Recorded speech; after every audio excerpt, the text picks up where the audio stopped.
Hello साथी, नमस्ते, good morning, शुभ बिहानी सबैजनालाई। म चाहिँ मर्निङ वाक हिँडेको। आज अलिक ढिलो उठेँ, अनि त्यही भएर ढिलो उठेँ नि मैले अघि उठेर एउटा भिडियो हेरेँ।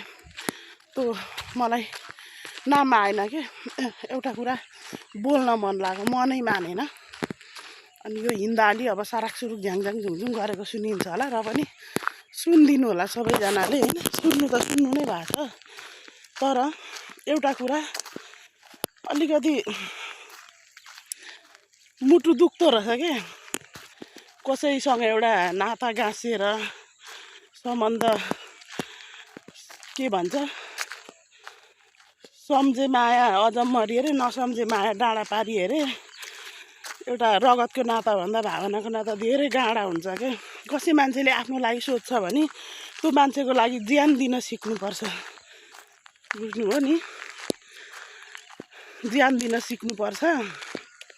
अनि कसै मान्छेले आफ्नो सानो काम राम्रो को लागि गरिदिन्छ र भलै सोध्छ भने त्यो मान्छेलाई आफूले पनि राम्रो सोच्नुपर्छ के साथीहरू। अनि मलाई चित्त नबुझेको कुरा, म त्यो आइमे मेरो छेउमा भए चाहिँ मेरो ज्यान माया मारी म त्यसको के गर्थ्यो त मलाई नै थाहा छ। त्यसको बोली नै पछि मुखसुख फुट्ने गरिदिएर तँलाई होइन, त अब तँलाई भन्दा नि भनिहालेँ होइन, तपाईँ हजुरनीलाई लास शर्म छ कि छैन? पहिलो कुरो पैसा माग्नु आफै, अनि लास्टमा सुरुमा पैसा मागेर चेपारे घस्नु, पैसा नदिउन्जेल, अनि लास्टमा नभएर नदिँदाखेरि चाहिँ नानाभाती भन्नु। लाज छ कि छैन? दिदीले तेरो ऋण खाएको थियो, राख्न दिएकी थिइस्, नाथे टिकटकमा फेसबुकमा चिनजान भएको भरमा तँलाई पैसा माग्न लाज भयो कि भएन?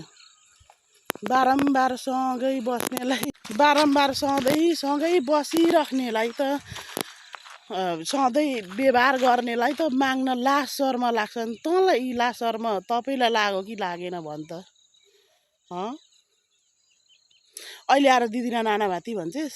जापानमा बसेर इलिगल काम गरेको आइडी बनाउँदिन अरे, तँ बनाएर देखा त आइडी। सबैको लु आइडी बनाएर देखा, त्यसरी नै तँ लाइभ बस्छ, अर्काको आरिस गर्छेस्। दिदीले कसैलाई आइजो यहाँ म आइडी बनाइदिन्छु, तिमीहरूको के अरे भाइरल बनाइदिन्छु, पैसा कमाऊ भनेर दिदीले बोलाएको। हामीले हाम्रो खुसीले गएको, हामीलाई इच्छा लाग्यो गयौँ, मन पर्यो गयौँ। तैँले भनेर हुन्छ? तँलाई पैसा दिएर भनेर त्यति साह्रो भन्छेस्?